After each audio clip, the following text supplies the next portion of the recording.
새벽 3시 시애틀 종합병원 응급실 휴게실의 형광등은 종일 켜져 있어 빛이 바랜 듯했습니다. 그 차가운 빛 아래로 의료진 대여섯 명이 말없이 줄을 서 있었죠.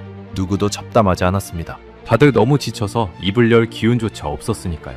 복도 끝에서는 모니터의 경고음이 일정한 간격으로 울렸고 누군가는 벽에 등을 기댄 채 잠깐 눈을 감았습니다. 그런데 그 지친 사람들이 손에 쥔 건 병원 자판기에 멀건 종이컵 커피도 값비싼 원두로 내린 진한 드립도 아니었습니다. 손가락만한 작은 노란 봉지였죠. 한쪽 끝을 2로 톡 뜯어 종이컵에 가루를 털어넣고 뜨거운 물을 절반만 부어 천천히 휘젓는 겁니다. 그 단순한 동작이 마치 오래된 약속이라도 한 듯 모두에게서 똑같이 반복됐습니다. 누가 가르쳐준 것도 아닌데 말이죠. 방금 12시간째 환자를 받아낸 젊은 의사 하나가 그 컵을 두 손으로 꼭 감싸지며 작게 중얼거렸습니다. 이거 없으면 나 야간 못 버텨. 농담처럼 들렸지만 농담이 아니었습니다. 그의 충혈된 눈은 정말로 그렇게 말하고 있었으니까요. 저는 다니엘 코아스키, 이 응급실에서 15년을 보낸 수석 간호사입니다. 누구보다 효율을 따지고 감상 같은 건 사치라 여기던 사람이었죠. 이상한 일입니다. 미국 사람들은 인스턴트 커피를 우습게 보기로 유명하거든요. 설탕이랑 프림이나 잔뜩 탄 싸구려라고. 그건 진짜 커피가 아니라고 말이죠. 저 역시 15년간 그렇게 굳게 믿어온 사람이었습니다. 그런데 왜 이 병원에서 가장 똑똑하고 가장 입맛 까다로운 사람들이 바다 건너 한국에서 온 이 작은 봉지 하나에 매일 밤 줄을 서는 걸까요? 도대체 무엇이 커피는 그냥 졸음 쫓는 연료일 뿐이라 단언하던 저를 이토록 완전히 무너뜨렸을까요? 처음 비웃었던 날부터 박스째 사재기하기까지 제게는 단 3주밖에 걸리지 않았습니다. 종이컵을 든 그 사람들의 표정에는 단순한 졸음쫓기 이상의 무언가가 있었습니다. 마치 차가운 새벽에 누군가 건넨 작은 위로를 받아든 얼굴이었죠. 그게 무엇이었는지 끝까지 보시면 아마 여러분도 노란 봉지 하나가 보고 싶어질 겁니다. 그 짧고도 이상했던 이야기를 지금부터 들려드리겠습니다. 영상 시작 전 구독과 좋아요로 대한민국의 미래를 응원해주세요. 제 이름은 다니엘 코알스키입니다. 폴란드 이민자 집안에서 태어나 시애틀 종합병원 응급실에서 15년을 일한 수석 간호사죠. 이 일을 그만큼 오래 하면 사람이 단단해집니다. 아니, 정확히 말하면 무뎌지는 거죠. 새벽에 들어오는 교통사고 환자, 심장이 멈춘 노인, 술에 취해 소리 지르는 사람들. 그 한가운데서 15년을 버티려면 감정을 어딘가에 묻어두는 법을 배워야 했습니다. 환자의 고통에 일일이 흔들리다가는 정작 손이 떨려 주사바늘 하나 제대로 꽂을 수 없게 되거든요. 그래서 저는 차가워지는 쪽을 택했습니다. 동료들 사이에서 제 별명은 얼음 다니엘이었습니다. 웬만한 일에는 눈썹 하나 까딱하지 않는다고 해서 붙은 이름이었죠. 저는 그 별명이 싫지 않았습니다. 오히려 자랑스러웠습니다. 응급실에서 흔들리지 않는다는 건 곧 실력이라고 믿었으니까요. 제게 커피는 딱 그런 존재였습니다. 맛이요? 그런 건 따져본 적도 없습니다. 커피는 그저 졸음을 쫓는 연료, 다음 환자를 받기 위해 억지로 눈을 뜨게 해주는 연료였을 뿐이죠. 병원 자판기에서 나오는 멀건 갈색물, 저는 그걸 하루에 5잔, 6잔씩 들이부었습니다. 쓰든 말든 상관없었어요. 어차피 맛보려고 마시는 게 아니었으니까요. 동료들이 길 건너 비싼 카페에서 라떼니 콜드브루니 사 들고 오면 저는 속으로 코웃음을 쳤습니다. 커피에 무슨 돈을 저렇게 쓰나? 다 똑같은 카페인인데. 그게 제 신념이었습니다. 한 번은 동료가 7달러짜리 라떼를 사들고 와서는 이게 진짜 커피지 하고 으스대길래 저는 자판기 커피를 들어보이며 이거나 그거나 결국 몸에 들어가면 똑같아 하고 받아쳤습니다. 사람들은 웃었지만 저는 진심이었습니다. 맛이라는 건 그저 비싼 돈을 내고 산 기분일 뿐이라고, 진짜 중요한 건 카페인 함량뿐이라고 굳게 믿었으니까요. 그날도 평범한 밤이었습니다. 정확히는 작년 가을 9월의 어느 야간 근무였죠. 저는 늘 그렇듯 자판기 앞에서 종이컵을 채우고 있었습니다. 그때 신참 간호사 하나가 휴게실로 들어왔습니다. 지나봐. 우리 응급실에 들어온 지 2달밖에 안 된 한국계 미국인 신참이었죠. 일은 야무지게 했지만 아직 응급실 특유의 그 살벌한 분위기에는 적응하지 못한 친구였습니다. 피냄새와 비명에 익숙해지려면 시간이 걸리는 법이고 진아는 아직 그 과정을 통과하는 중이었죠. 그래도 저는 그 친구를 나쁘게 보지는 않았습니다. 시키는 일은 빠릿빠릿하게 해냈고 환자를 대하는 손길이 따뜻했거든요. 다만 그날 밤 그 따뜻함이 저를 향했을 때 저는 그걸 차갑게 밀어냈습니다. 진아는 가방에서 작은 상자 하나를 꺼내더니 휴게실 한쪽 선반에 슬그머니 올려놓았습니다. 노란색 상자였습니다. 안에는 손가락만한 길쭉한 봉지들이 빽빽하게 들어차 있었죠. 저는 곁눈질로 그걸 봤습니다. 봉지에는 한글과 함께 무슨 그림이 그려져 있었는데 척 봐도 인스턴트 커피라는 걸 알 수 있었습니다. 봉지 색깔이 어찌나 노란지 형광등 아래에서 유난히 도드라져 보였습니다. 마치 나 여기 있어요 하고 손을 드는 것 같았죠. 저는 그 노란색이 어쩐지 거슬렸습니다. 진지한 커피라면 저렇게 알록달록할 리가 없다고 또 한 번 제멋대로 단정지었으니까요. 이게 뭐야? 제가 물었습니다. 별 관심이 있어서가 아니라 그냥 휴게실에 낯선 물건이 생긴 게 신경 쓰였을 뿐이죠. 아, 그거요? 한국 믹스커피예요. 다들 피곤하실 때 한번 드셔보시라고요. 진아가 수줍게 웃으며 말했습니다. 믹스커피. 저는 그 단어를 듣자마자 입꼬리가 비틀렸습니다. 봉지 하나를 집어들어 손가락으로 만져봤죠. 안에서 가루가 사그락거리는 느낌이 났습니다. 봉지를 불빛에 비춰보니 커피 만든 게 아니라는 걸 단번에 알 수 있었습니다. 설탕, 그리고 그 하얀 가루. 프림이라고 부르는 그것 말입니다. 잠깐, 이 안에 설탕이랑 프림이 다 들어있는 거야? 제가 물었습니다. 네, 한 봉지에 다 들어있어요. 물만 부으면 끝이에요. 한국에서는 사무실이든 공사장이든 어디서나 이걸로 커피 마셔요. 정수기 옆에 늘 이게 한 통씩 있거든요. 진아가 익숙하다는 듯 말했습니다. 어디서나 한 통씩 있다니. 저는 그 말이 더 우습게 들렸습니다. 그렇게 흔하고 싼 물건이라면 맛이야 뻔하지 않겠냐고 생각했죠. 저는 그만 헛웃음이 나왔습니다. 설탕물에 프림 탄 싸구려 인스턴트라니. 제가 평생 가장 무시해온 종류의 커피였습니다. 미국 마트에도 인스턴트 커피는 있습니다. 큰 유리병에 담긴 갈색 가루를 숟가락으로 퍼서 뜨거운 물에 타먹는 그것 말이죠. 저희 할머니 세대가 마시던 가난과 궁색함의 상징 같은 커피였습니다. 그런데 거기에 설탕과 프림까지 미리 넣어 한 봉지로 만들었다니 제 눈에는 게으름에 게으름을 더한 물건으로밖에 보이지 않았습니다. 미국에서 인스턴트 커피란 그 자체로 게으름의 상징이거든요. 진짜 커피를 마실 줄 모르는 사람이나 마시는 비상용 식량 같은 거죠. 캠핑 갈 때나 정전됐을 때 어쩔 수 없이 마시는 그런 커피 말입니다. 그걸 일상에서, 그것도 매일 즐겨 마신다는 건 제 상식으로는 이해가 가지 않는 일이었습니다. 그런데 거기에 설탕과 프림까지 미리 섞어놨다? 제 기준에서 그건 커피라고 부를 수조차 없는 물건이었습니다. 진아, 미안한데 난 됐어. 저는 봉지를 도로 상자에 던져놓으며 말했습니다. 난 진짜 커피만 마시거든.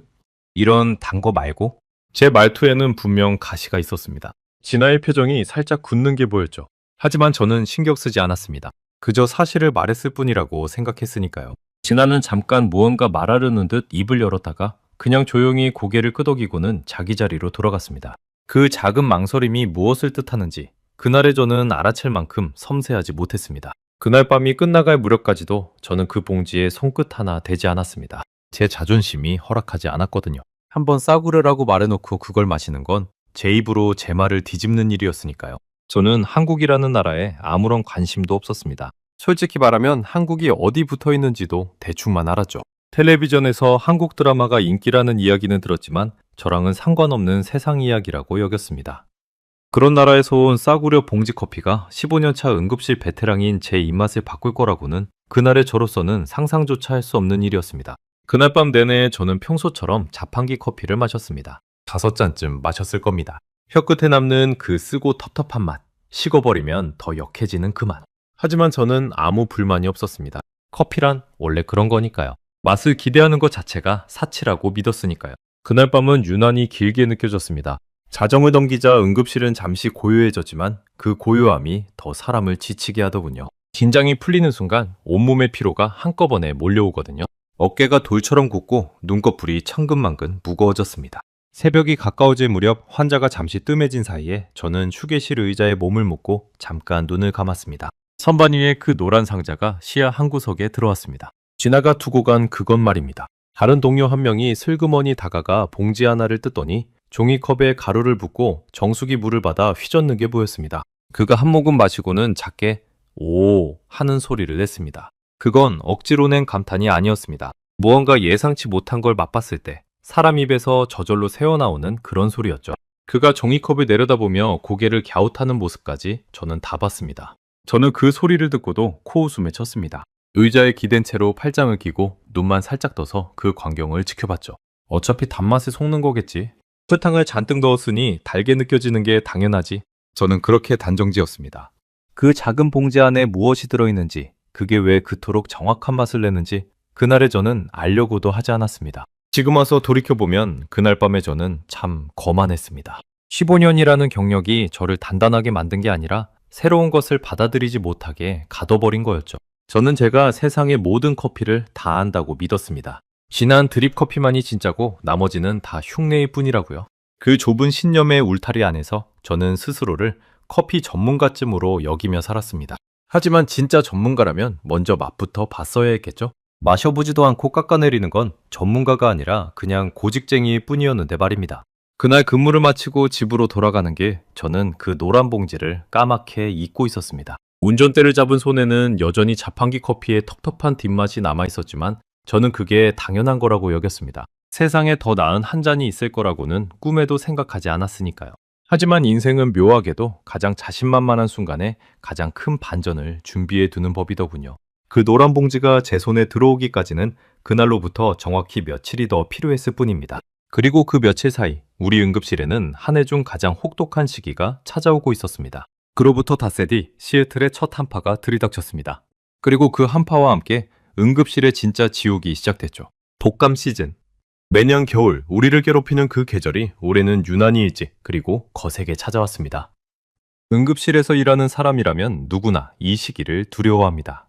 환자는 폭발적으로 늘어나는데 우리 몸은 하나뿐이니까요. 매일 밤이 전쟁이고 그 전쟁은 봄이 올 때까지 끝나지 않습니다. 그날은 11월 둘째 주 화요일이었습니다. 제 근무는 저녁 7시에 시작됐는데 응급실에 들어선 순간 저는 직감했습니다. 오늘 밤은 평범하지 않겠구나. 대기실은 이미 콜록거리는 사람들로 가득 차 있었습니다. 고열에 시달리는 아이를 안고 발을 동동 구르는 엄마, 숨을 헐떡이는 노인, 온몸을 떨며 의자에 웅크린 청년. 접수 창구의 줄은 출입문 밖까지 늘어서 있었죠. 기침 소리, 아이 울음소리, 빨리 좀 봐달라는 보호자들의 다급한 목소리가 한데 뒤섞여 응급실 안은 마치 시장통처럼 시끄러웠습니다. 소독약 냄새와 사람들의 땀 냄새가 뒤엉켜 공기마저 무겁게 느껴졌죠. 평소 우리 응급실의 야간 환자는 30명 안팎입니다. 그런데 그날 밤 자정이 들기도 전에 우리는 이미 80명을 넘게 받았습니다. 평소에 거의 3배였죠. 병상은 진작에 동났고 복도에 간이 침대를 깔아도 모자랐습니다.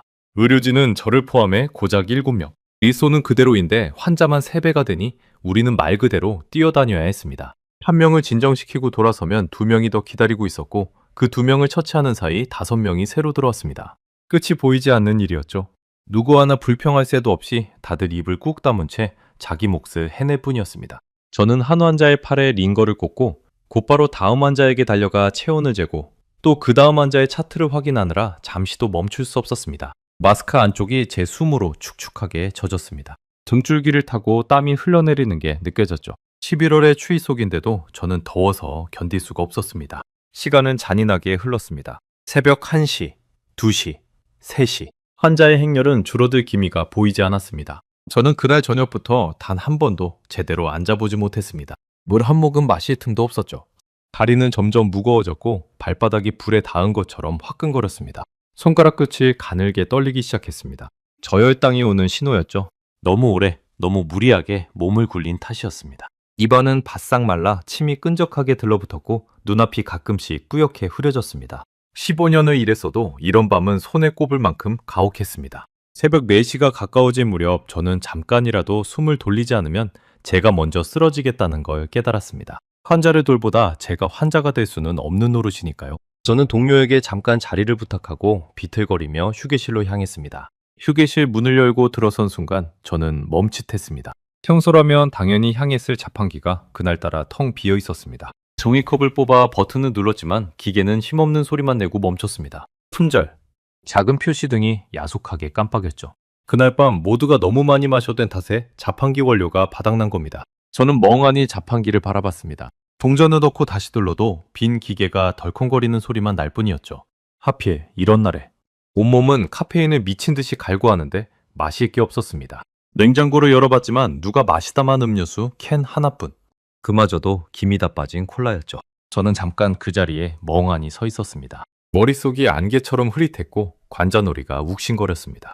카페인 금단 증상이었죠. 그때 제 시야에 그것이 들어왔습니다. 선반 위에 노란 상자, 쥐나가 닷새 전에 두고 간 바로 그 믹스커피였습니다. 그동안 동료들이 야금야금 꺼내 마셨는지 안에 든 봉지는 절반쯤으로 줄어 있었지만 아직 몇 개가 남아 있었죠. 누군가는 이미 그 맛에 빠진 모양이었습니다. 닷새 만에 절반이나 사라졌다는 건 적어도 우리 응급실 누군가에게는 그게 자판기 커피보다 나았다는 뜻이었으니까요. 저는 그 상자를 한참 노려봤습니다. 마음속에서 두 목소리가 다퉜습니다. 한쪽에서는 그래도 그건 싸구려잖아. 네가 평생 무시해온 그거잖아. 라고 속삭였고, 다른 한쪽에서는 지금 찬밥 더운 밥 가릴 처지냐. 카페인이라도 들어가면 다행이지. 라고 외쳤습니다. 제 자존심과 제 몸뚱이가 정면으로 부딪힌 순간이었죠. 평소에 저였다면 한 채의 망설임도 없이 돌아섰을 겁니다. 하지만 그날 새벽에 저는 그 어느 때보다 약해져 있었습니다. 몸이 약해지면 고집도 무너지는 법이더군요. 결국 이긴 건 몸이었습니다. 정확히는 다시 응급실로 돌아가 환자를 받아야 한다는 책임감이었죠. 저는 한숨을 푹 내쉬고 상자로 손을 뻗었습니다. 봉지 하나를 집어드는 제 손가락이 어색하게 굳어 있었습니다. 마치 해서는 안 될 일을 하는 사람처럼 말이죠. 저는 봉지 뒷면을 들여다봤습니다. 한글 사이로 작은 글씨가 보였는데 한 봉지에 든 내용물이 적혀 있었습니다. 커피, 설탕, 그리고 식물성 크림. 카페인 함량은 한 봉지에 50mg 남짓. 제가 평소 마시던 자판기 커피 한 잔과 비슷한 양이었습니다. 양으로만 보면 무시할 물건은 아니었던 겁니다. 저는 잠깐 고개를 갸웃했습니다. 싸구려라고만 생각했는데 카페인 함량은 어엿한 한 잔 분량이었으니까요. 게다가 봉지 하나에 커피와 설탕, 크림이 미리 계량되어 들어있다는 건 누군가 그 비율을 일일이 따져 정해놨다는 뜻이기도 했습니다. 그 사실이 어쩐지 머릿속에 걸렸습니다. 봉지 옆에는 작은 안내가 있었습니다. 물 100ml에 타서 드세요. 100ml. 저는 그 숫자를 보고 살짝 의아했습니다. 미국 커피는 보통 큰 머그잔에 가득 250ml든 350ml든 넉넉하게 마시거든요. 그런데 이건 종이컵 절반밖에 안 되는 양의 타라니. 작고 진하고 정확한 한 잔. 그게 어떤 의미인지 그때는 미처 몰랐습니다. 저는 종이컵을 하나 뽑아들었습니다. 그리고 봉지 끝을 손으로 뜯었죠. 찍 하는 소리와 함께 봉지가 열렸고 안에서 옅은 갈색 가루가 종이컵 바닥으로 사르르 쏟아졌습니다. 그 순간 예상치 못한 일이 벌어졌습니다. 가루가 쏟아지면서 옅은 향이 코끝으로 훅 올라온 겁니다. 그건 제가 아는 인스턴트 커피의 그 텁텁하고 화학적인 냄새가 아니었습니다. 어딘가 고소하고 달큰하고 부드러운 향이었죠. 저는 무심코 봉지를 코에 가져다 댔습니다. 향이 더 진하게 느껴졌습니다. 마치 가꾸운 빵집 앞을 지날 때 나는 그런 냄새와 닮아 있었죠. 저는 잠깐 멈칫했습니다. 이거 냄새가 왜 이래? 제 입에서 저도 모르게 그런 혼잣말이 흘러나왔습니다. 머릿속에 박혀있던 싸구려라는 단어와 코끝에 닿은 이 부드러운 향 사이에서 작은 균열이 생기는 게 느껴졌습니다. 향이라는 건 거짓말을 못합니다. 싸구려는 싸구려 냄새가 나고 정성을 들인 건 그만한 냄새가 나는 법이죠. 그런데 이 작은 봉지에서 나는 향은 제가 무시해온 그 어떤 인스턴트 커피와도 달랐습니다. 정수기로 다가가 뜨거운 물 버튼을 눌렀습니다. 김이 모락모락 피어오르는 물을 봉지에 적힌 대로 종이컵 절반 정도까지만 부었습니다. 평소 같으면 가득 채웠을 텐데 그날따라 저는 그 안내를 따라 보고 싶었습니다. 왜인지는 모르겠습니다. 그냥 이 작은 봉지를 만든 누군가가 정해놓은 방식대로 한번 마셔보고 싶었던 거죠. 평생 제멋대로 커피를 타 마시던 제가 처음으로 다른 사람이 정한 규칙을 따라보는 순간이었습니다. 그게 작은 항복처럼 느껴지면서도 이상하게 기분이 나쁘지는 않았습니다. 봉지를 휘휘 저어 줄막대가 없어 저는 그냥 종이컵을 살살 흔들었습니다. 가루가 물에 닿자마자 순식간에 녹아내렸습니다. 덩어리 하나 남기지 않고 깔끔하게요. 자판기 커피처럼 바닥에 찌꺼기가 가라앉지도 않았습니다. 종이컵 안의 액체는 곱고 진한 갈색으로 표면에는 옅은 크림빛 거품이 살짝 떠 있었죠. 저는 그 종이컵을 손에 들고 잠시 내려다봤습니다. 김이 제 얼굴로 피어올랐고 그 부드러운 향이 다시 한번 코를 가득 채웠습니다. 손바닥으로 전해지는 컵의 온기가 이상하게도 마음을 조금 누그러뜨렸습니다. 그동안 저는 수많은 커피를 마셔왔습니다. 하지만 단 한 번도 마시기 전에 컵을 이렇게 가만히 들여다본 적은 없었습니다. 커피는 그냥 입에 털어넣는 연료였으니까요.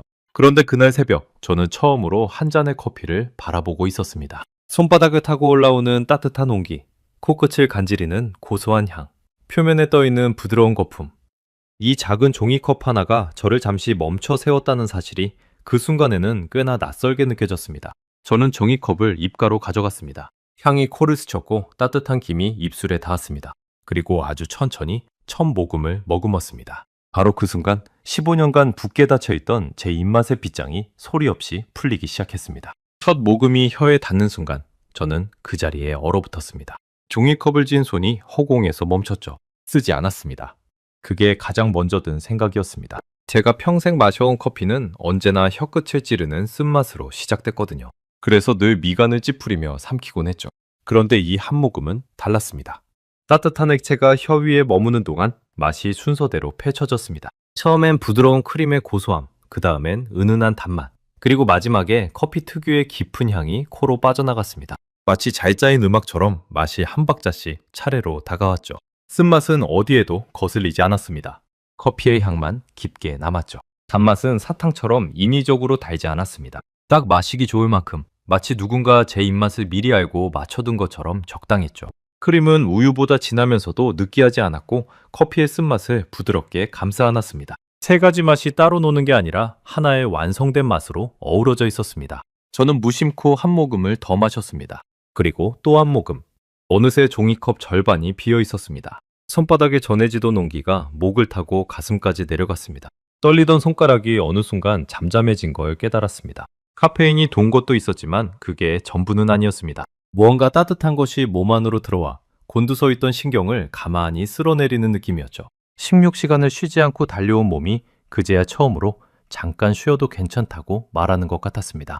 어깨에 잔뜩 들어가 있던 짐이 스르르 빠졌고 굳어있던 표정 근육이 풀어졌습니다. 그 작은 한 잔이 거대한 응급실의 소음 속에서 저만의 작은 쉼표를 만들어준 셈이었죠. 저는 종이컵을 내려다봤습니다. 왜 이렇게 정확하지? 제 입에서 흘러나온 말은 그거였습니다. 정확하다는 단어. 커피 맛을 보고 제가 그 단어를 떠올린 건 난생 처음이었습니다. 생각해보세요. 커피, 설탕, 크림. 이 세 가지의 비율을 직접 맞춰본 사람은 압니다. 그게 얼마나 어려운지 말이죠. 설탕이 조금만 많아도 느끼하게 달고 크림이 조금만 많아도 텁텁해집니다. 커피가 진하면 쓰고 연하면 밍밍하죠. 이 셋이 서로 싸우지 않고 완벽하게 어우러지는 비율은 정말 좁은 한 점뿐입니다. 저도 예전에 집에서 커피에 설탕과 우유를 직접 넣어 마셔본 적이 있습니다. 매번 맛이 달랐죠.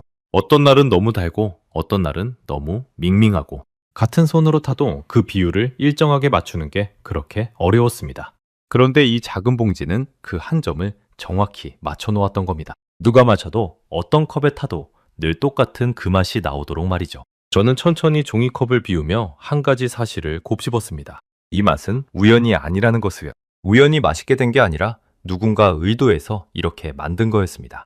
저는 빈 봉지를 다시 집어들었습니다. 이 작은 종이 봉지 하나에 누군가의 계산이 들어있었습니다. 커피를 몇 그램, 설탕을 몇 그램, 크림을 몇 그램, 물 100ml에 탔을 때 가장 맛있도록. 그 비율을 찾기 위해 수없이 시험하고 다듬었을 누군가의 손길이 느껴졌습니다. 한 번에 완성됐을 리 없습니다. 수백 번, 어쩌면 수천 번을 타보고 맛보고 또 고치고 그렇게 오랜 시간 다듬어진 끝에 나온 결과물이 바로 이 작은 봉지였던 겁니다. 그 보이지 않는 노력이 종이컵 안에 고스란히 담겨 있었습니다. 저는 그동안 이걸 싸구려라고 불렀습니다. 하지만 진짜 싸구려는 대충 만든 물건이지 이렇게 정밀하게 설계된 물건이 아니었습니다. 가격이 싸다는 것과 정성이 없다는 것은 전혀 다른 이야기였습니다. 오히려 싼 값에 이런 맛을 낸다는 건 그만큼 더 많은 고민과 기술이 들어갔다는 뜻이었죠. 비싼 재료로 좋은 맛을 내는 건 누구나 합니다. 하지만 누구나 살 수 있는 값에 이런 맛을 담는 건 아무나 못하는 일이었습니다. 그때 휴게실 문이 열렸습니다. 진아였습니다. 잠깐 쉬러 들어온 모양이었죠. 저는 어색하게 종이컵을 등 뒤로 숨기려다 이미 늦은 걸 깨닫고 그냥 멋쩍게 웃었습니다. 입가에 묻은 커피 자국까지 모든 게 들통난 셈이었으니까요. 그거 비셨어요? 진아가 눈을 동그랗게 떴습니다. 그게 자판기가 품절이라서. 저는 변명하듯 중얼거렸습니다. 그런데 진아의 입가에 번지는 미소를 보자 더는 둘러댈 수가 없었습니다. 솔직히 말할게. 이거 맛있더라. 내가 생각했던 거랑 완전히 달라. 진아의 얼굴이 환해졌습니다. 그 친구는 마치 자기 일처럼 기뻐했죠. 닷새 전 제가 차갑게 밀어냈던 그 봉지가 결국 제 입맛을 무너뜨린 겁니다. 제가 처음 가져왔을 때 코웃음 치셨잖아요. 진아가 장난스럽게 말했습니다. 저는 할 말이 없어 그냥 머리를 극적였습니다. 그날의 제 말투가 얼마나 무례했는지 이제야 미안한 마음이 들었거든요. 저는 빈 종이컵을 만지작거리며 물었습니다. 근데 이거 한국에서는 진짜 흔한 거야? 네가 그랬잖아. 어디서나 마신다고. 진아는 자기 종이컵에도 한 봉지를 타며 고개를 끄덕였습니다. 네, 진짜 어디에나 있어요. 회사 탕비실, 공사 현장, 군대, 등산로 정상, 식당 계산대 옆까지요. 한국 사람들한테 이건 그냥 커피가 아니에요. 일하다 잠깐 숨 돌릴 때, 누구랑 이야기 나눌 때 늘 손에 쥐고 있는 거죠. 그 말을 듣자 머릿속에 작은 그림이 그려졌습니다. 차가운 공사장에서 장갑 낀 손으로 종이컵을 쥔 인부들, 야근하다 탕비실에 모여 한 잔씩 타 마시는 직장인들, 산 정상에서 땀을 식히며 한 모금 들이켜는 등산객들, 그 모든 장면 속에 이 작은 노란 봉지가 있었던 겁니다. 지나는 어릴 적 이야기도 들려줬습니다. 한국에서는 손님이 집에 오면 어른들이 가장 먼저 이 믹스 커피를 한 잔 타서 내놓는다고요. 비싼 원두 커피가 아니라 바로 이 봉지 커피를요. 그게 한국식 환대의 한 모습이라는 겁니다. 손님에게 따뜻한 한 잔을 건네는 그 마음. 저는 그 이야기를 들으며 이 커피가 단순한 음료가 아니라 사람과 사람 사이를 잇는 다리 같은 거라는 걸 어렴풋이 느꼈습니다. 저는 호기심이 일었습니다. 평생 한국이라는 나라에 관심 한번 가져본 적 없던 제가 이 작은 커피 한 잔 때문에 처음으로 궁금해진 거죠. 사람의 마음이라는 게 참 신기합니다. 누가 아무리 좋은 나라라고 100번을 설명해도 꿈쩍 않던 제가 단지 맛있는 한 잔 앞에서는 스스로 궁금해하기 시작했으니까요. 거창한 설득보다 직접 겪은 작은 경험 하나가 사람을 더 크게 움직인다는 걸 저는 그날 처음 깨달았습니다. 근무가 끝나고 집에 돌아온 저는 휴대전화를 꺼내들고 검색을 시작했습니다. 한국 믹스커피. 도대체 이게 뭔지 알고 싶었습니다. 검색 결과는 저를 또 한 번 놀라게 했습니다. 한국의 인스턴트 커피 시장에서 한 회사가 압도적인 점유율을 차지하고 있었습니다. 무려 87.9%. 그러니까 한국에서 팔리는 인스턴트 커피 10잔 중 거의 9잔이 한 회사 제품이라는 뜻이었죠. 처음엔 그 숫자가 잘 와닿지 않았습니다. 그런데 곰곰이 생각해보니 그건 정말 무서운 숫자였습니다. 사람들의 입맛이라는 게 얼마나 제각각인데 그 다양한 입맛을 거의 하나로 사로잡았다는 뜻이니까요. 시장의 거의 전부를 한 곳이 쥐고 있다니. 미국에서는 상상하기 어려운 숫자였습니다. 그만큼 한국 사람들이 이 맛을 신뢰하고 또 오래 마셔왔다는 증거였죠. 더 놀라운 건 그 다음이었습니다. 이 믹스 커피라는 게 1976년에 처음 세상에 나왔다는 겁니다. 그러니까 거의 50년 전이죠. 제가 태어나기도 전에 한국에서는 이미 이 작은 봉지 커피를 만들어 마시고 있었던 겁니다. 손가락만한 봉지 하나에 커피와 설탕과 크림을 정확한 비율로 담아낸다는 발상을 50년 전에 이미 해냈다는 사실이 저를 멍하게 만들었습니다. 50년 전이면 미국에서도 커피라고는 큰 주전자에 끓여 마시던 시절입니다. 그런데 그때 한국에서는 이미 한 사람을 위한 정확한 한 잔이라는 개념을 만들어낸 겁니다. 시대를 앞서간 발상이었죠. 그 50년 동안 이 작은 봉지가 미국 아시안마켓의 베스트셀러 자리에 오르기까지 얼마나 많은 사람의 입맛을 거쳐왔을지 짐작조차 되지 않았습니다. 저는 화면을 넘기며 계속 읽어나갔습니다. 한국 사람들의 빠른 생활 방식과 이 커피가 어떻게 맞물렸는지, 왜 큰 잔이 아니라 작은 한 잔으로 만들어졌는지, 어떻게 50년 동안 거의 변하지 않은 맛을 지켜왔는지. 읽으면 읽을수록 이건 단순한 커피가 아니라 한 나라의 생활 그 자체였습니다. 저는 화면을 들여다보느라 시간 가는 줄도 몰랐습니다. 한국 드라마에 이 커피가 자주 등장한다는 이야기, 그래서 외국 사람들이 호기심에 찾아 마시기 시작했다는 이야기까지, 미국의 아시안마켓과 인터넷 쇼핑몰에서 이 커피가 꾸준히 잘 팔린다는 글도 보였습니다. 저 같은 사람이 미국 곳곳에 또 있었던 겁니다. 처음엔 한국 드라마를 보다가 호기심에 한 봉지를 사보고 그 맛에 반해 박스째 주문하게 됐다는 후기들. 제가 겪은 일이 저 혼자만의 일이 아니라 바다 건너 수많은 사람에게 똑같이 일어나고 있었던 거죠. 화면을 넘기며 저는 묘한 동질감을 느꼈습니다. 그 순간 저는 부끄러워졌습니다. 저는 이 커피를 마셔보지도 않고 싸구려 설탕물이라 불렀습니다. 한국이라는 나라를 알지도 못하면서 그런 데서 온 거 뻔하지 라고 비웃었죠. 15년 차 베테랑이라는 자부심이 사실은 새로운 걸 받아들이지 못하는 오만이었다는 걸 그 작은 봉지 하나가 일깨워준 겁니다. 진짜 전문가는 모든 걸 안다고 믿는 사람이 아니라 자기가 모르는 게 있다는 걸 인정할 줄 아는 사람이었습니다. 저는 그동안 전자였고 이제야 후자가 되어가고 있었던 거죠. 다음날 출근하면서 저는 처음으로 그 노란 상자를 일부러 찾았습니다. 어제와 똑같은 휴게실, 똑같은 산반인데 그 상자가 다르게 보였습니다.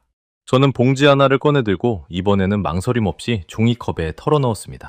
어제처럼 물 100ml. 손에 익은 듯 자연스러운 동작이었습니다. 단 하루 만에 제 몸이 이 작은 의식을 기억하기 시작한 거죠. 가루가 깔끔하게 녹아내리고 그 부드러운 향이 다시 코끝을 채웠습니다. 종이컵을 두 손으로 감싸주자 익숙한 온기가 손바닥에 퍼졌습니다. 한 모금을 마시며 저는 생각했습니다. 도대체 한국 사람들은 어떻게 이런 걸 만들어냈을까? 어떻게 50년 전에 이런 발상을 했을까? 그리고 왜 이게 바다 건너 미국 응급실에 가장 지치고 까다로운 사람들의 손에까지 들리게 된 걸까? 그 답을 알고 싶다는 마음이 제 안에서 점점 커지고 있었습니다.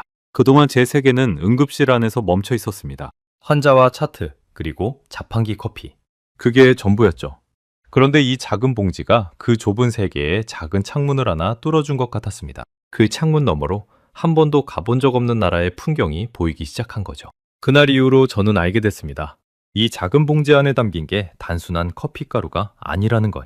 거기엔 50년의 시간과 한 나라의 부지런한 손길과 지친 사람을 위한 작은 배려가 함께 녹아 있었던 겁니다. 그리고 그 배려의 깊이를 저는 그 다음 며칠 동안 진아의 이야기를 들으며 비로소 제대로 이해하게 됩니다. 왜 한국 사람들이 큰 잔이 아닌 작은 한 잔을 택했는지, 왜 이 한 잔이 그토록 바쁜 사람들의 곁을 지켜왔는지, 그 모든 이야기를 듣고 나서야 저는 비로소 이 노란 봉지의 진짜 정체를 알게 되었습니다. 그 주 토요일, 야간 근무가 없는 날이었습니다. 저는 진아에게 같이 식사나 하자고 했습니다. 사실 밥보다는 그 노란 봉지에 대해 더 듣고 싶은 마음이 컸죠. 우리는 병원 근처의 작은 식당에 마주 앉았습니다. 창밖으로는 시애틀 특유의 가랑비가 부슬부슬 내리고 있었죠. 따뜻한 국물 요리를 시켜놓고 저는 식사보다 진아의 이야기에 더 귀를 기울였습니다. 평소에 저답지 않은 모습이었습니다. 누군가의 이야기를 이렇게 진지하게 듣고 싶었던 건 정말 오랜만이었거든요. 저는 단도직입적으로 물었습니다. 한국 사람들은 왜 큰 잔이 아니라 그렇게 작은 한 잔을 마시는 거야? 미국에선 커피를 양동이만한 컵에 담아 마시잖아. 진아는 잠깐 웃더니 천천히 이야기를 풀어놓기 시작했습니다. 한국은요, 정말 빠른 나라예요. 빨리빨리라는 말이 한국 사람들 입에 붙어 있을 정도죠. 외국인들이 한국에 가면 가장 먼저 배우는 한국말이 그 빨리빨리래요. 그 빠름 속에서 커피 한 잔도 빠르고 간편해야 했어요. 원두를 갈고 물을 내리고 우유를 데우고 그럴 시간이 없는 거예요. 그래서 봉지 하나에 모든 걸 담은 거죠. 물만 부으면 30초 만에 완성되는 커피. 그게 바로 믹스 커피예요. 저는 고개를 끄덕였습니다. 30초. 응급실에서 일하는 저에게 그 30초가 얼마나 소중한지 누구보다 잘 알았으니까요. 환자와 환자 사이의 그 짧은 틈, 수만 번 고를 수 있는 그 찰나의 시간, 그 틈에 마실 수 있는 단 한 잔. 미국식 드립 커피로는 절대 누릴 수 없는 사치였습니다. 저는 식탁 위 냅킨에 시간을 적어보며 비교해봤습니다. 드립 커피 한 잔을 제대로 내리려면 최소 4분에서 5분은 걸립니다. 응급실에서 5분이면 환자 2~3명의 생사가 갈릴 수도 있는 시간이죠. 그 시간을 커피 내리는데 쓴다는 건 우리에게는 불가능한 일이었습니다. 그런데 믹스커피는 단 30초. 그 차이가 얼마나 큰 건지 저는 온몸으로 알고 있었습니다. 진아의 설명은 막힘이 없었습니다. 자기 나라 문화를 이렇게 자연스럽게 풀어내는 모습이 어쩐지 자랑스러워 보이기까지 했죠. 그리고 작은 한 잔인 이유는요, 진아가 말을 이었습니다. 딱 한 번 숨 돌릴 만큼만 마시는 거예요. 양동이만한 커피는 마시다 식어버리잖아요. 하지만 100ml짜리 한 잔은 따뜻할 때 후딱 비울 수 있어요. 작아서 부담 없고 진해서 한 모금에 정신이 번쩍 들죠. 한국 사람들은 그걸 50년 동안 마셔온 거예요. 저는 그 말을 들으며 미국 커피 문화를 떠올렸습니다. 미국 사람에게 커피는 일종의 패션이자 과시이기도 합니다. 유명 카페의 컵을 손에 들고 거리를 걷는 것 자체가 하나의 멋이죠. 그래서 컵은 점점 커졌고 메뉴는 점점 복잡해졌습니다. 이름조차 길고 어려운 음료들이 넘쳐났죠. 우리는 커다란 텀블러에 커피를 가득 채워 하루 종일 홀짝입니다. 처음엔 뜨겁다가 점심쯤엔 미지근해지고 오후엔 차갑게 식어버리죠. 결국 절반은 버리기 일쑤입니다. 양은 많지만 그 안에 딱 한 번의 완벽한 순간은 없었던 겁니다. 반면 한국의 믹스커피는 작지만 그 한 잔이 통째로 완벽한 순간이었습니다. 처음부터 끝까지 따뜻하게 단 한 모금도 식어서 버릴 일 없이. 한국 사람들은 많이가 아니라 제대로를 택한 거였습니다. 그게 얼마나 현명한 선택인지 양동이만 한 컵에 기든 저는 그제야 깨달았습니다. 머릿속에서 무언가가 또렷해지는 느낌이 들었습니다. 가슴 한구석이 서늘해지면서 제가 그동안 얼마나 좁은 시야로 세상을 봤는지 깨달았죠. 저는 많은 것이 좋은 거라고 믿어왔습니다. 큰 컵, 많은 양, 진한 쓴맛. 클수록 좋고 많을수록 이득이라고요. 그게 제가 평생 배운 미국식 사고방식이었습니다. 그런데 한국 사람들은 정확한 것을 택했던 겁니다. 작지만 완벽한 한 잔. 양이 적다는 건 부족한 게 아니라 군더더기를 덜어낸 거였습니다. 꼭 필요한 만큼만 가장 좋은 상태로. 그건 단순한 커피 철학이 아니라 어쩌면 한국이라는 나라가 일하는 방식 그 자체였는지도 모릅니다. 근데 말이야, 제가 물었습니다. 이게 그냥 빠르기만 한 게 아니잖아. 맛이 진짜 좋았거든. 그건 어떻게 설명할 거야? 진아의 눈이 반짝였습니다. 바로 그거예요. 한국 사람들은 빠른 걸 만들면서도 맛을 절대 포기하지 않았어요. 보통은 빠르면 맛이 떨어지잖아요. 근데 한국은 둘 다 잡으려고 50년을 매달린 거예요. 커피 가루를 어떻게 더 잘 녹게 할지, 크림을 어떻게 더 부드럽게 만들지, 설탕 양을 얼마로 해야 누구나 좋아할지, 그걸 끊임없이 연구한 거죠. 진아는 잠깐 숨을 고르더니 덧붙였습니다. 한국은 작은 거 하나도 대충 안 넘어가요. 라면이든 과자든 커피든 흔하고 값싼 물건일수록 더 정성을 들이는 게 한국 방식이에요. 누구나 매일 먹는 거니까 더 잘 만들어야 한다는 거죠. 저는 그 순간 미국식 인스턴트 커피가 떠올랐습니다. 큰 병에 든 갈색 가루 말입니다. 그건 50년 전이나 지금이나 거의 똑같습니다. 맛없는 그대로 발전 없이 멈춰 있죠. 미국은 인스턴트는 원래 맛없는 거라고 포기해버린 겁니다. 그런데 한국은 정반대였습니다. 인스턴트도 맛있을 수 있다며 50년을 파고들었죠. 같은 출발선에서 한쪽은 멈췄고 한쪽은 끝까지 달린 겁니다. 흔한 물건일수록 더 정성을 들인다는 그 말이 한참 동안 제 머릿속을 맴돌았습니다. 우리는 흔한 건 대충 만들어도 된다고 생각합니다. 어차피 싸니까 어차피 다들 그러려니 하니까요. 그런데 한국은 정반대였습니다. 흔하기 때문에 모두가 매일 마시기 때문에 오히려 더 잘 만들어야 한다고 생각한 겁니다. 그 발상의 차이가 저를 한 대 얻어맞은 듯 멍하게 만들었습니다. 그 50년의 차이가 지금 제 종이컵 안에 고스란히 담겨 있었던 거죠. 한쪽은 어차피 인스턴트인데 뭘 이라며 손을 놓았고 다른 한쪽은 인스턴트라도 최고로 만들겠다며 매달렸습니다. 그 작은 마음가짐의 차이가 50년 뒤 이렇게 큰 격차로 벌어진 겁니다. 저는 종이컵 속 커피를 바라보며 그 50년의 끈질김에 절로 고개가 숙여졌습니다. 저는 식당에 나서기 전 종이 매핀에 숫자를 적어봤습니다. 미국식 자판기 커피, 그건 그냥 쓰고 밍밍한 갈색물입니다. 직원 선호도를 따지면 어쩔 수 없이 마시는 음료죠. 반면 한국 믹스 커피는 한번 맛본 사람은 다시 자판기 앞으로 돌아가지 않습니다.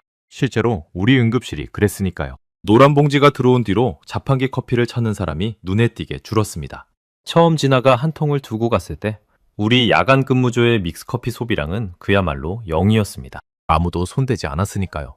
그런데 2달이 지난 지금 우리는 일주일에 3통씩 비워내고 있었습니다. 0에서 3통.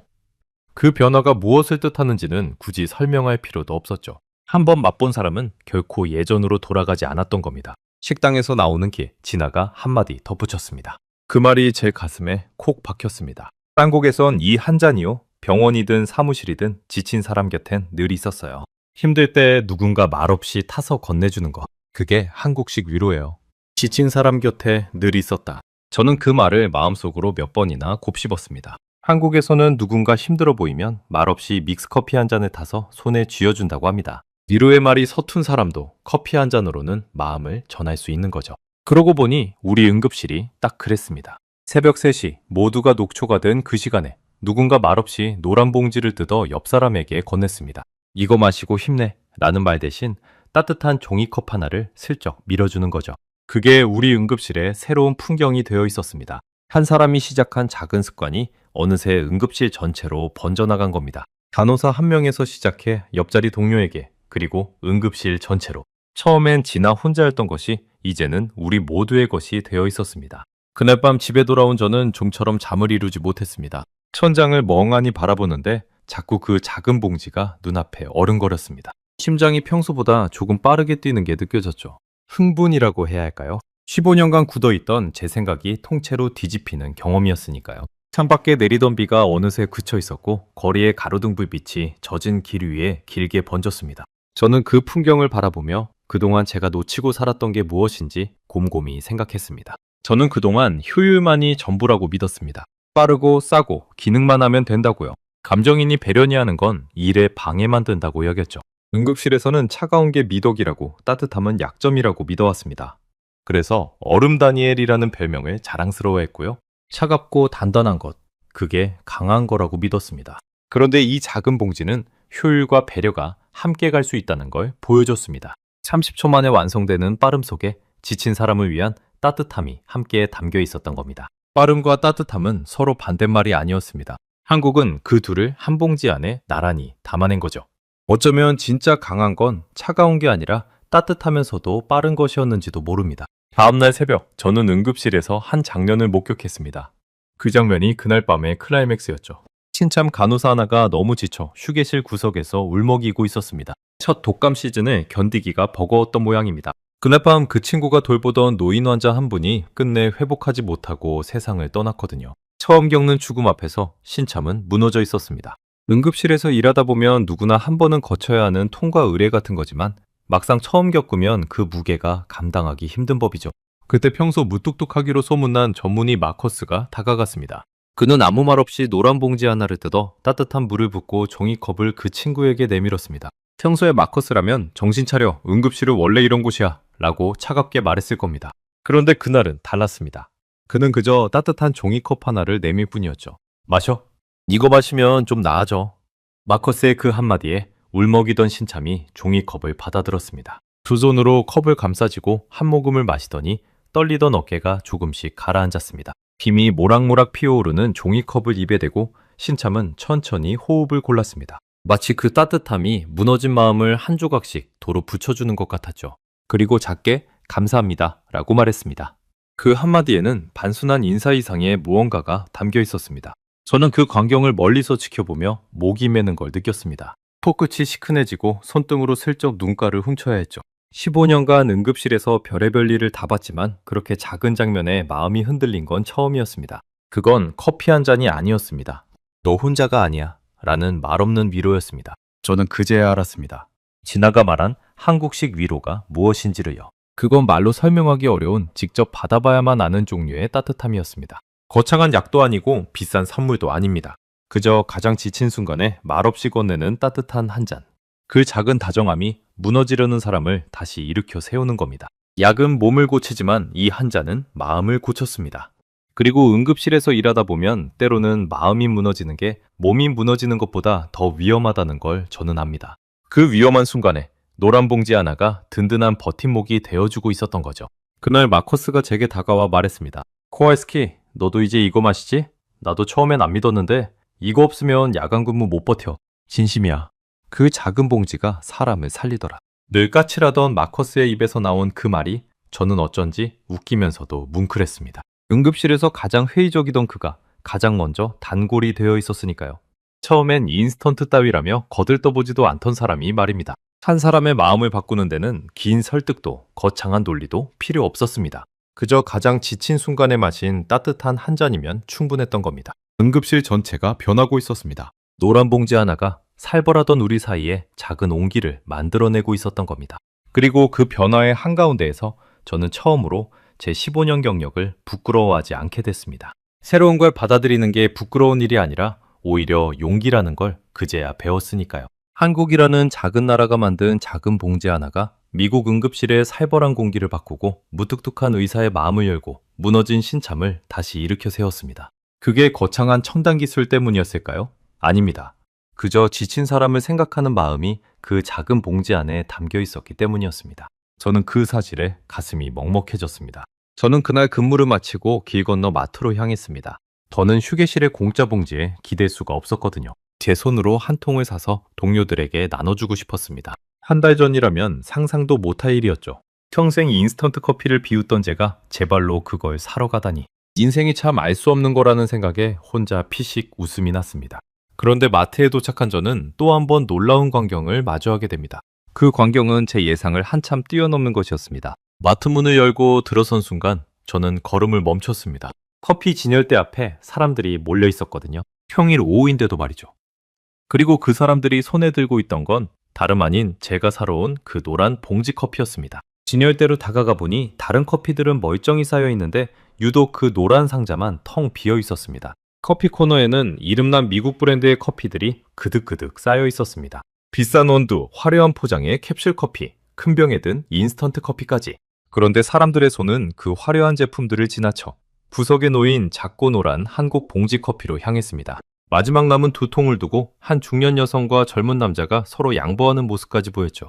저는 얼른 한 통을 집어들었습니다. 손이 절로 빨라졌습니다. 늦으면 못 살 것 같은 조급함에 가슴이 두근거렸거든요. 한 달 전에 저였다면 이 광경을 보고 코웃음 쳤을 겁니다. 저 싸구려를 뭐하러 저렇게 사모으나 하고요.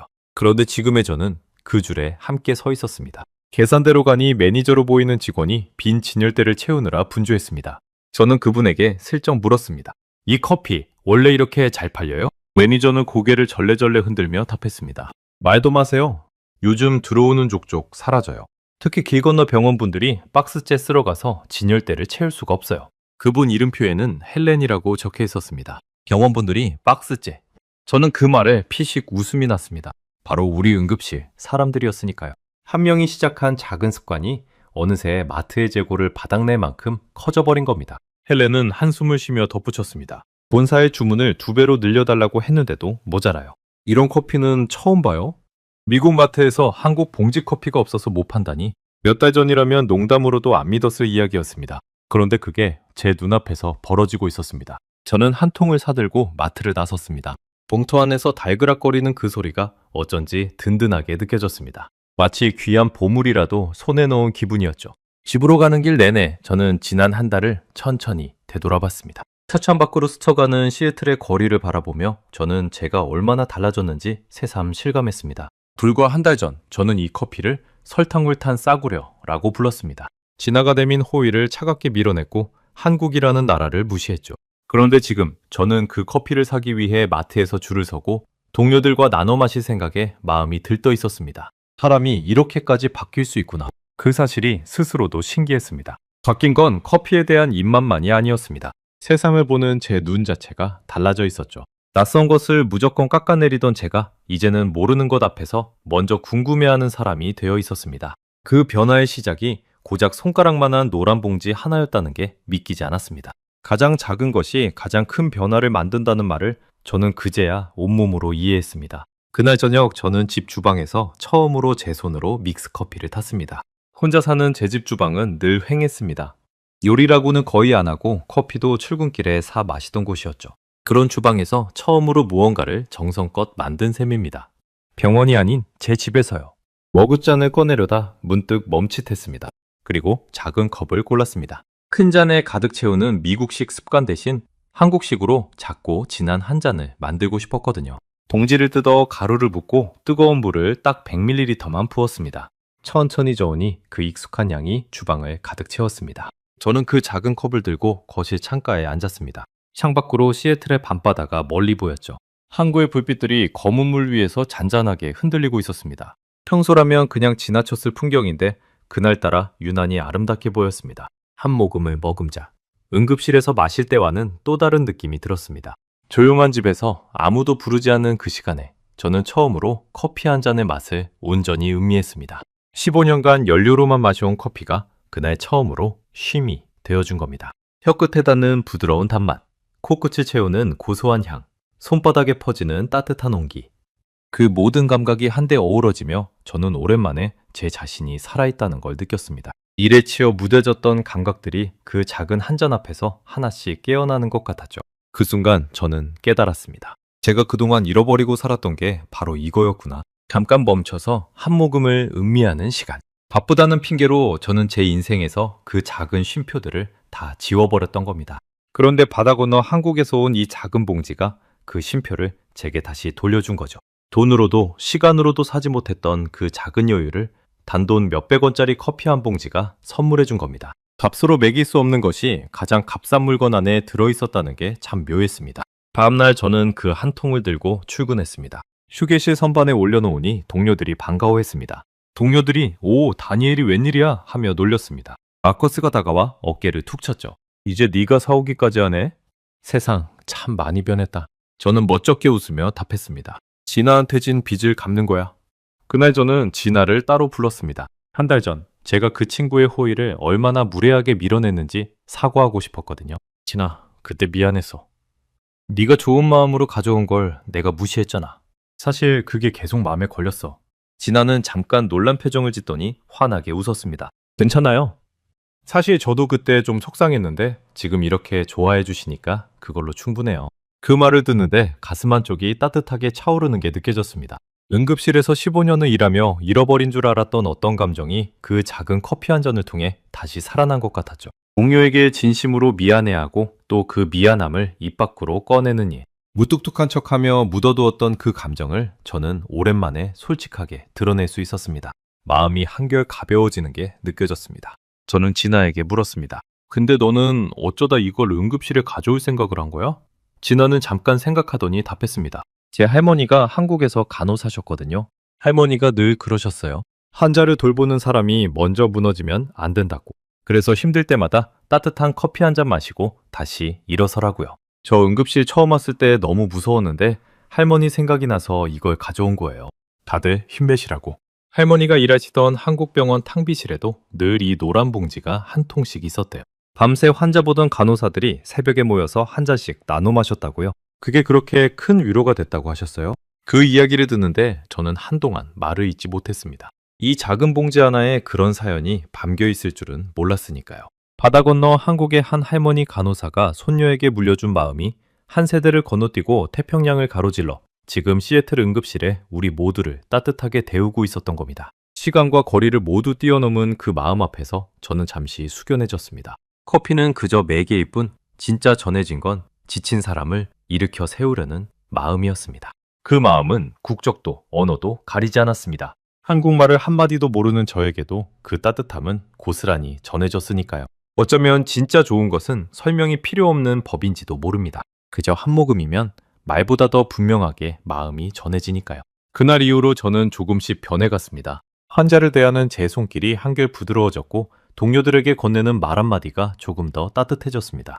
예전엔 환자를 그저 처리해야 할 일로 봤다면 이제는 한 사람 한 사람이 누군가의 소중한 가족이라는 걸 다시 떠올리게 됐죠. 얼음 다니엘이라는 별명도 어느새 사라졌죠. 누군가 힘들어 보이면 저는 말없이 노란 봉지를 뜯어 종이컵을 건넵니다. 진아의 할머니가 또 그 이전에 수많은 한국 사람들이 그랬던 것처럼요.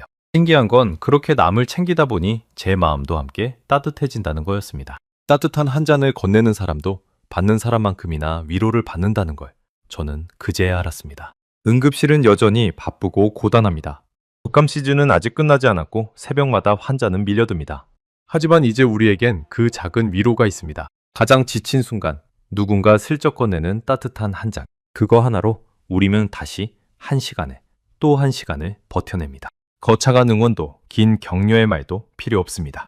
그저 김이 모락모락 나는 작은 종이컵 하나면 충분합니다. 그 한 잔에 담긴 마음이 무너지려는 우리를 매번 다시 일으켜 세우니까요. 저는 가끔 생각합니다.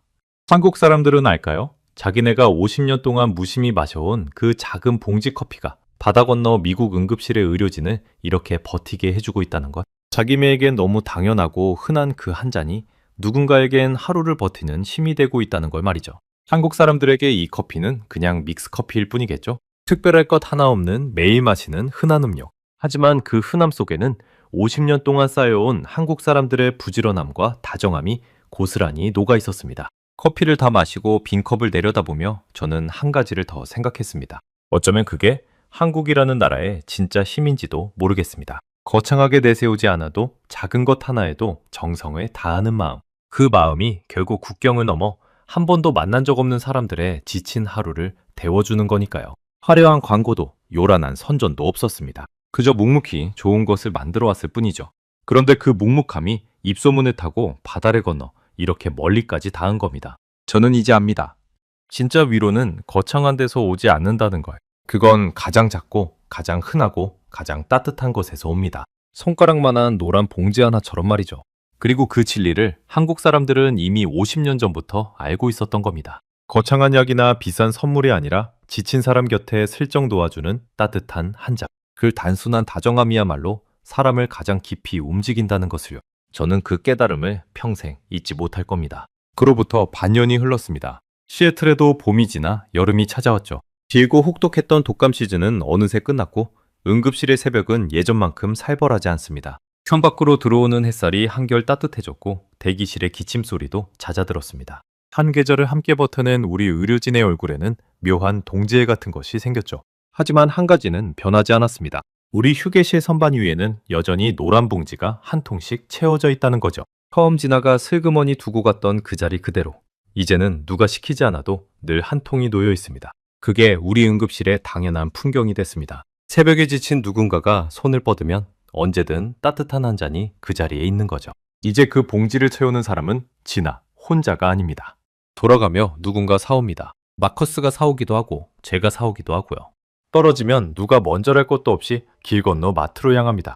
헬렌은 이제 우리 얼굴을 다 외웠습니다. 제가 마트에 들어서면 오늘도 병원 가져가시죠? 하며 반갑게 웃죠. 처음엔 그저 물건 파는 직원과 사는 손님 사이였는데 이제는 안부를 묻는 이웃이 됐습니다. 작은 봉지 커피 하나가 모르는 사람들 사이에도 작은 인연을 만들어준 셈입니다. 본사에서 주문량을 늘린 덕에 이제는 진열대가 텅 비는 일도 줄었습니다. 텔렛말로는 우리 병원뿐 아니라 동네 사람들도 점점 더 많이 찾는다고 합니다. 한번 맛본 사람이 가족과 친구에게 권하고 그 친구가 또 다른 사람에게 권하고 입소문이 동네 전체로 퍼져나가고 있는 겁니다. 작은 응급실 휴게실에서 시작된 한 잔이 어느새 동네 하나를 물들이고 있었던 거죠. 지난 후 얼마 전 정식 간호사가 됐습니다. 더 이상 살벌한 분위기에 주눅들던 신참이 아니죠. 환자를 대하는 손길에도 동료를 챙기는 모습에도 여유가 생겼죠. 이제는 새로 들어온 후배들에게 그 친구가 먼저 노란 봉지를 건넵니다. 자기가 처음 그랬던 것처럼 긴장한 후배의 손에 따뜻한 종이컵을 쥐어주면서요. 할머니가 손녀에게 물려준 그 마음이 이제 또 다음 세대로 이어지고 있는 겁니다. 한국의 한 병원에서 시작된 그 다정함이 바다를 건너 시애틀에 닿았고 이제 또 새로운 사람들에게 전해지고 있는 거죠. 마음이라는 건 그렇게 한 사람에게서 다른 사람에게로 끝없이 이어지는 모양입니다. 저도 많이 달라졌습니다. 집 주방 찬장에는 항상 그 노란 상자가 있습니다. 아침마다 작은 컵에 한 잔, 천천히 음미하며 하루를 시작하죠. 출근하면서 사 마시던 비싼 커피는 이제 거의 입에 대지 않습니다. 예전엔 커피를 그저 입에 털어넣는 연료로만 여겼지만 이제는 하루 중 가장 소중한 순간으로 아낍니다. 누가 보면 별것 아닌 변화겠지만 저에겐 큰 의미가 있습니다. 매일 아침 잠깐의 쉼표를 되찾았으니까요. 그 작은 습관 하나가 바쁘게만 살던 제 삶에 작은 여백을 만들어줬습니다. 커피 한 잔을 음미하는 그 몇 분이 하루 종일 저를 지탱해주는 힘이 된다는 걸 이제는 압니다. 가끔 저는 한국에 가보고 싶다는 생각을 합니다. 평생 관심도 없던 그 나라가 이제는 궁금해 견딜 수가 없거든요. 빨리빨리 속에서도 작은 한 잔에 정성을 담는 사람들, 흔한 것일수록 더 잘 만들려는 사람들, 지친 동료에게 말없이 따뜻한 한 잔을 건네주라는 사람들, 그런 사람들이 사는 곳은 대체 어떤 곳일까? 직접 두 눈으로 보고 싶어졌습니다. 진아에게 물어보니 한국에 가면 정말 어디서나 이 커피를 볼 수 있다고 하더군요. 편의점 계산대 옆에도 고속도로 휴게소에도 작은 동네 식당에도 그 흔하디흔한 풍경 속에 제가 그토록 감동했던 한 잔이 녹아있다니. 한국 사람들에겐 너무 당연해서 특별할 것도 없는 그 일상을 저는 멀리 바다 건너에서 새삼 부러워하고 있었습니다. 지난주 저는 우리 응급실의 새 신참에게 노란 봉지를 건넸습니다. 첫 야간 근무에 잔뜩 긴장한 그 친구에게요. 한 모금을 마신 그 친구가 눈을 동그랗게 뜨고 물었습니다. 이거 뭐예요? 엄청 맛있는데요? 저는 빙긋 웃으며 답했습니다. 한국 믹스커피야? 이거 한 잔이면 오늘 밤 버틸 수 있어. 그 친구는 신기하다는 듯 봉지를 이리저리 살펴봤습니다. 꼭 반년 전의 제 모습 같았죠? 다만 그때의 저는 코웃음을 쳤고 이 친구는 환하게 웃었다는 게 다를 뿐이었습니다. 그 순간 반년 전 진아가 제게 했던 말이 떠올랐습니다. 그리고 깨달았죠. 저도 어느새 그 따뜻한 마음을 다음 사람에게 건네는 사람이 되어 있었다는 거예요. 받은 바정함은 사라지지 않고 다른 사람에게로 흘러갑니다. 진아가 제게 건넸던 그 한 잔이 이제 제 손을 거쳐 또 다른 사람에게로 이어지고 있었던 겁니다. 그렇게 작은 친절은 멈추지 않고 계속 번져나갑니다. 돌이켜보면 참 신기한 일입니다. 손가락만한 작은 봉지 커피 하나가 15년차 까칠한 간호사의 마음을 열고 살벌하던 응급실을 따뜻하게 바꾸고 미국 마트의 진열대를 비우게 만들었으니까요. 그 시작은 거창한 기술도 엄청난 광고도 아니었습니다. 그저 지친 사람을 생각하는 작은 마음 하나였죠. 50년 전 한국의 누군가가 바쁜 사람도 맛있는 커피를 마실 수 있게 하자고 생각하며 만든 그 작은 봉지. 그 마음이 반세기를 건너 지구 반대편에 저에게까지 닿은 겁니다. 시간도 거리도 언어도 그 따뜻함을 막지 못했습니다. 15년간 응급실에서 수많은 생명을 살려왔지만 정작 무뎌져 가던 제 마음을 살린 건 작은 봉지 커피 한 잔이었습니다. 참 아이러니한 일이죠. 저는 이제 압니다. 한 나라의 진짜 저력은 거대한 것에만 있지 않다는 거예요. 손가락만한 작은 봉지 하나에도 그 나라 사람들의 부지런함과 다정함이 고스란히 담길 수 있습니다. 그리고 그 작은 정성이 바다를 건너고 국경을 넘어 한 번도 만난 적 없는 사람의 지친 하루를 데워줍니다. 화려하게 자랑하지 않아도 좋은 것은 결국 스스로 사람들의 마음을 찾아갑니다. 한국의 노란 봉지 커피가 제게 그랬던 것처럼요. 세상에는 거창하고 화려한 것들이 넘쳐납니다. 첨단 기술, 거대한 건물, 값비싼 물건들. 하지만 정작 사람의 마음을 움직이는 건 그런 것들이 아니었습니다. 가장 지친 순간에 누군가 말없이 건네는 따뜻한 한 잔. 그 작고 사소한 다정함이 그 어떤 거창한 것보다 사람을 깊이 움직였습니다. 한국이라는 나라는 그 단순한 진리를 작은 봉지 하나에 담아 50년 동안 묵묵히 지켜온 겁니다. 오늘 밤도 시애틀의 응급실에서는 누군가 노란 봉지를 뜯어 따뜻한 한 잔을 건넬 겁니다. 그 작은 다정함이 또 누군가를 버티게 하겠죠. 그리고 그 한 잔을 받은 사람은 언젠가 또 다른 누군가에게 똑같이 건넬 겁니다. 그렇게 한국에서 시작된 작은 온기는 멈추지 않고 계속 번져나갈 겁니다. 가장 작고 가장 흔하고 가장 따뜻한 그 노란 봉지 한 잔과 함께 말입니다. 저는 다음 시간에도 전 세계를 놀라게 할 대한민국의 이야기로 다시 찾아뵙겠습니다. 감사합니다.